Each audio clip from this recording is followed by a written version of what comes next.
Ike, I believe we're on the never-ending story. It's not just the story, it's the money as well. Finally, part two of putting Ike's bike back together. So the part has come in, Yep. but it says Honda on it. Well, We're working on a Kawasaki. I think it is a Kawasaki part. I hope so. Anyway, but Jeff from Brewer Cycles helped me out, so he got a dealer to. So Jeff was confused.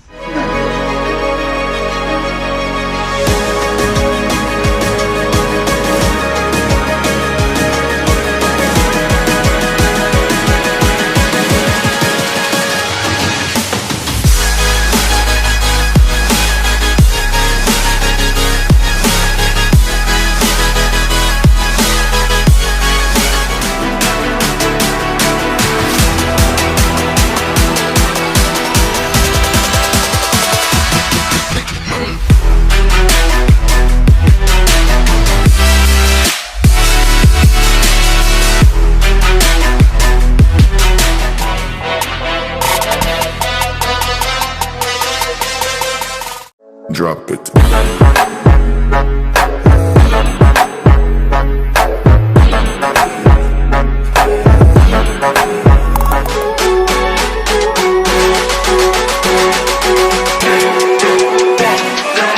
Teach me about fucking style.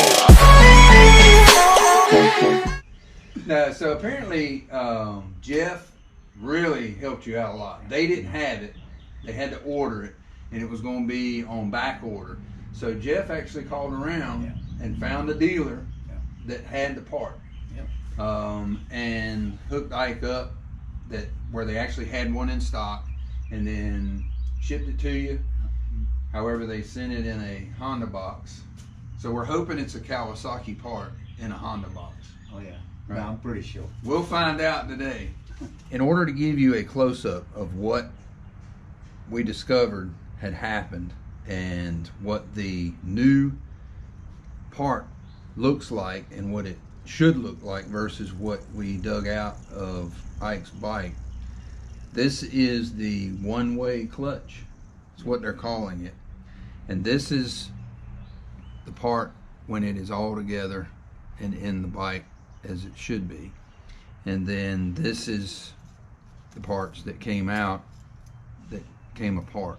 Now, you experienced something a little bit prior to this breaking, or maybe was it after? Well, I mean, I would like people to just understand what really happened. I mean, to me, the bike wouldn't start. When I press a button, it would just go click, click, click. And I thought, okay, well, it's got to be the battery, right? So I tried to charge a battery, and lo and behold, it turned out to be the wrong charger. It was a lithium battery. So I messed up the battery. I had to get another battery. I got another battery, and it would still go click, click, click. So they told me it might be the starter motor. So I took out the starter motor, I ordered another starter motor, put it back in again, and the bike would still go click, click, click. So the only other thing between the starter motor and the battery is a relay switch. So I went and bought a new relay switch, and put in a new relay switch, press a button, and click, click. Right. So, I mean, this is crazy. So eventually I went to David, and David said, look, we're probably going to have to take it apart. And now that we're taking it apart, I mean, this whole thing just fell out completely. Yeah, all this. You know? So this is the way it should be, and this is what came out of when we pulled the flywheel off. And a lot of times it's you just trying to figure out, you're chasing the problem down, and I guess that's why we pay these mechanics this big money. But basically, you started from the battery, the relay, the starter, until we finally got down here to the flywheel area. At some point, this starting system, we were trying to figure out, or you were trying to figure out where the issue was, and apparently it was this. And a lot of times I think in an effort to save a pound or two, sometimes, I don't know how these engineers come up with some of this stuff, but it seems very interesting. So this only goes in one way, and we'll show you that.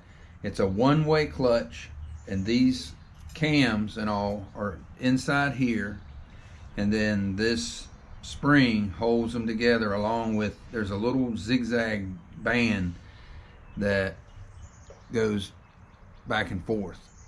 So we're hopeful that we got all the metal out of the casing and that we're not going to have any issues. So we'll see when the time comes. But we're going to show you how this goes together. So you got to get the holes lined up. And like I said, this machine part slides down into a sleeve in the flywheel, and it's very, very tight. And so these bolts will go in here, and I think we need to put some Loctite on these. This is the one-way clutch, and then this is the starter gear that the starter engages to turn the motor over, and it fits down inside perfectly in this one-way clutch. Now when it spins, my guess is it grabs the flywheel, turns it, and then once it gets going and turns the other way, this clutch releases the grab on the gear and allows it to free spin. We've torqued these down. We put some Loctite in so they won't come out. Of course, look at this. Gotta make sure all that's off of there. We don't put any extra parts in there. Yeah, you gotta watch these magnets. They'll grab something and then you got putting it in your bike and then you got an extra part in there that's stuck to it. So the new part is installed, the bolts are torqued down, and now we're going to show you how we plan on putting it all back together. So I would put the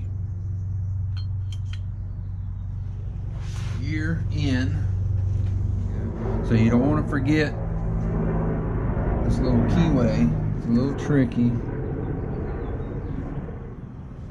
So that goes in. Then this will have to line up. So then obviously that part lines up.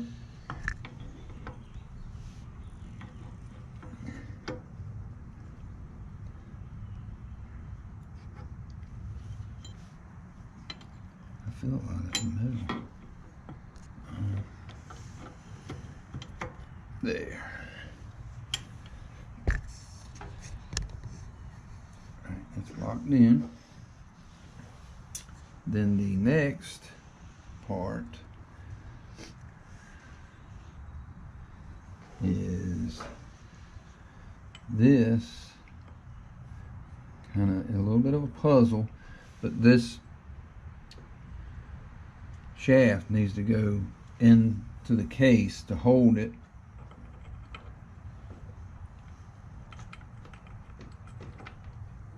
All right, and then that gets, if you notice, it gets a hold of the gear. Now this is still a little bit loose because we haven't seated the flywheel yet, and we'll do that with the nut. So once all that's tight and seated, then this part will then be turned by this. This part will turn this, and then the gears on the starter will turn this part once this is all together, and we'll show you how that works. We have torqued the flywheel down, and it has drawn it down onto the crankshaft. So we thought when we tightened the torqued the flywheel down that it would draw the flywheel down onto the crankshaft enough that it would take that play out of that main crank with the one-way clutch. However, we've torqued it down and we still have a lot of rattle. So this gear is very rattly. That can't be right. So we've got to figure out what it is or why this is not tighter than that when all this is together. So we've this is it lines up and it's turning, and this all this lines up when we put it together. However, this has still got a lot of play in it. So the investigation continues. So I guess we're going to go into episode 3 or part 3 of this. But we are going to solve the problem.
hunted this thing down, I think finally we may have a fix.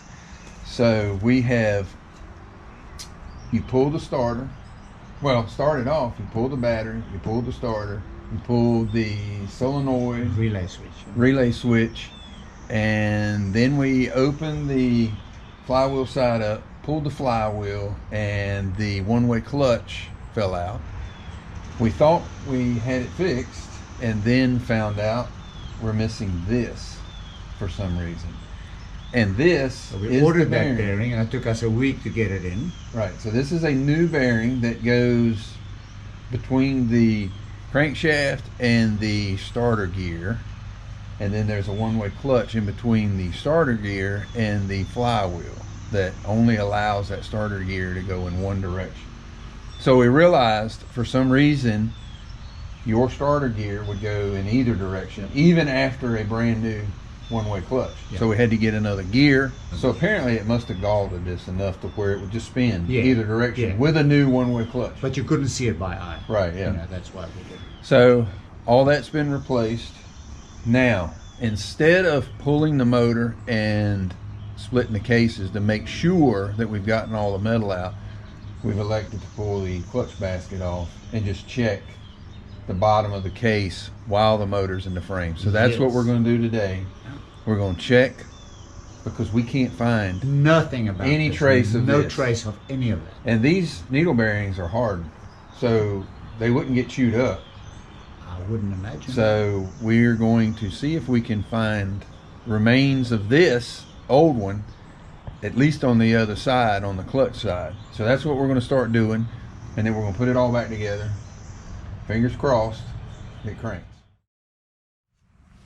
David's got himself a brand new air tool. Awesome. That was quick, eh? Wow.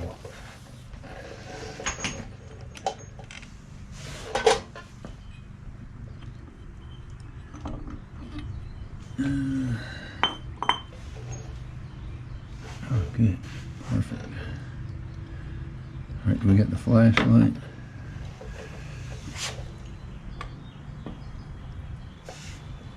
I don't see anything, all right? Where's the flashlight? Let's put the flashlight on it, yeah? There you go. Wow. There is nothing in there, David. Where did that thing go to? I see no bearings whatsoever. Nothing, not even a resemblance of bearings anywhere.